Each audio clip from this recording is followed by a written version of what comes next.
Our first little mosque here. Still on the same side of the road. Nothing dramatic. And this pretty ablution building. It doesn't seem to be working, but maybe it is. Another magnificent tree. Were it in Asia, it would be a Bodhi tree outside of one of the temples, although those trees are of a different design. They go straight up, huge straight trunks. This is just massive Harry Potter, Lord of the Rings type tree. But in China, this would be given profound reverence. Now, what this was supposed to be, I haven't a clue. It must have been something fairly important. Once was covered, or at least had railings. I'm guessing that this little stream is just a chunk of the river that's siphoned off, like irrigation would be. But it adds a pretty element, even more so for the restaurant downstream here a bit.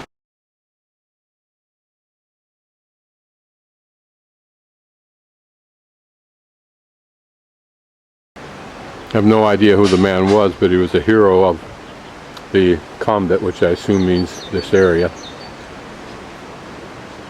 Musa is his name. By somebody to have these lovely wreaths. It appears that there's more grassy park-like areas, more cafes. Again, more park-like esplanade area, and a place for kids. My guess is that that building is some kind of an athletic building, maybe, for kids, and that route to the right may either go up there and or be part of the route that gets up to the castle if you're walking. Yeah, there's a restaurant down there, but this is a soccer field with AstroTurf or something equivalent on there. And it may be that it closes for the wintertime, which gives it its greatest benefit.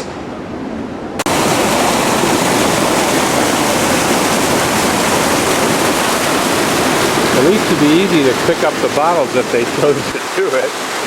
Here they've done something interesting I haven't seen before, and that's create their own noisy rapids by sticking some rocks below the falls on a curve. In other words, it's concave as the water flows down and hits the bottom.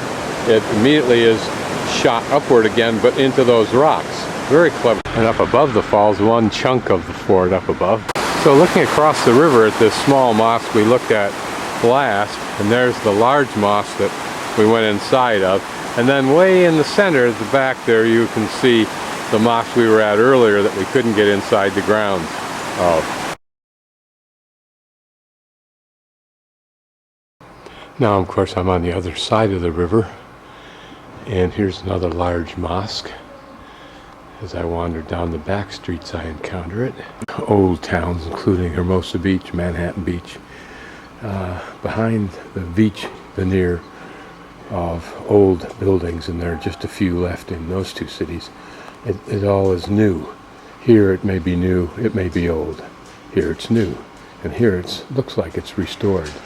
Old building, which is probably beautiful inside.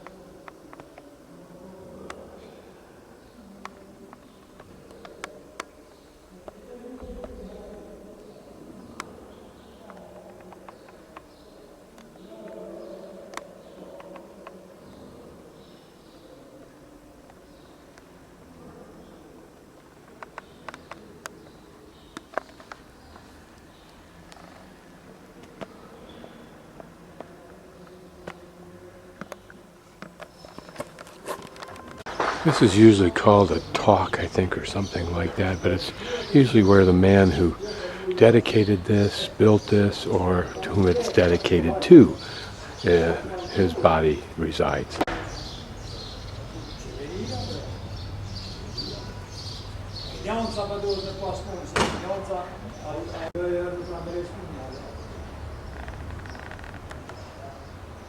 The beauty of mosques is normally in their restraint. An older building, you can tell it's a little bit older because the cement's falling off of the wood understructure. It looks like those windows are quite old too, but at least it's been maintained to some degree. And this may all be part of the same building directly across the small street from this mosque. That may actually be the name of that mosque that I was just in. That street runs right alongside of it. There's the mausoleum, for lack of a better term. Something to do with the mosque, but I'm not sure what. It may have been an early well for the mosque or for ablution. Time again.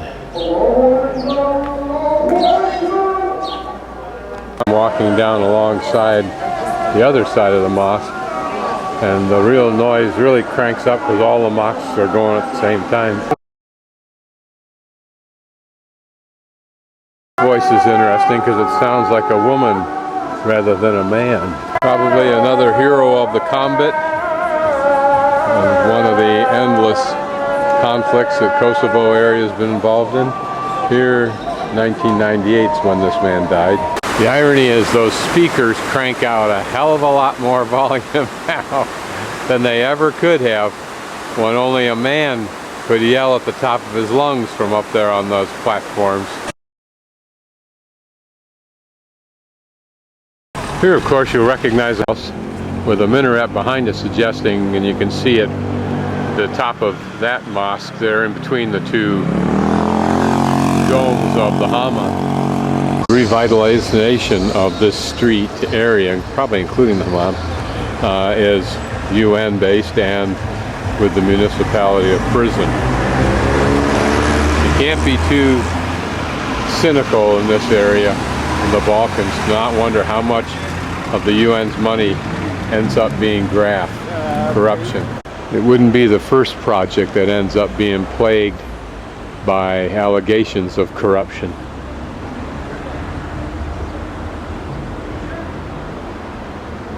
It's interesting how this exterior arch and the chimney as part of it suggests that perhaps the fire for heating the water and so forth took place outside. I don't know if this was the original entrance or not. Here a view of that mosque's minaret and the top of the dome if I don't get a better shot somewhere. We can see that these domes have been reconstructed. There's steel pipe stub sticking out, suggesting at some point in time they had water running in here.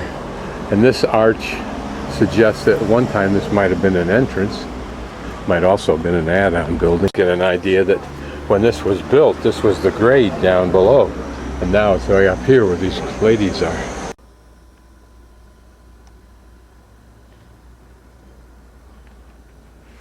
The second of the two large domes.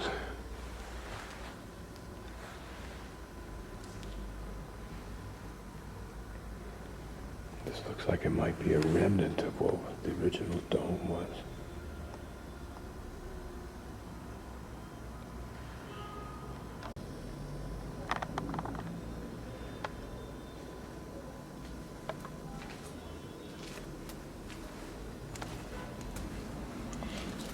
Okay, here we can see the proof of what we were talking about in Pristina's Hammam. Here the floor covered, and there the cavities through which the steam would have gone.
And back here may have been toilets and or dressing rooms.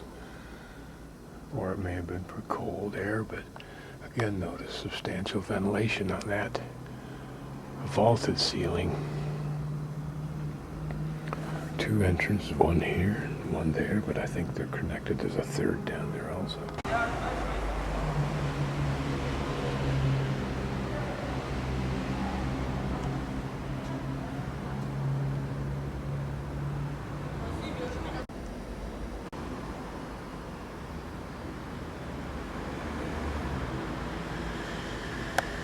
Large rock that looks like if we flipped it over it would be a bowl.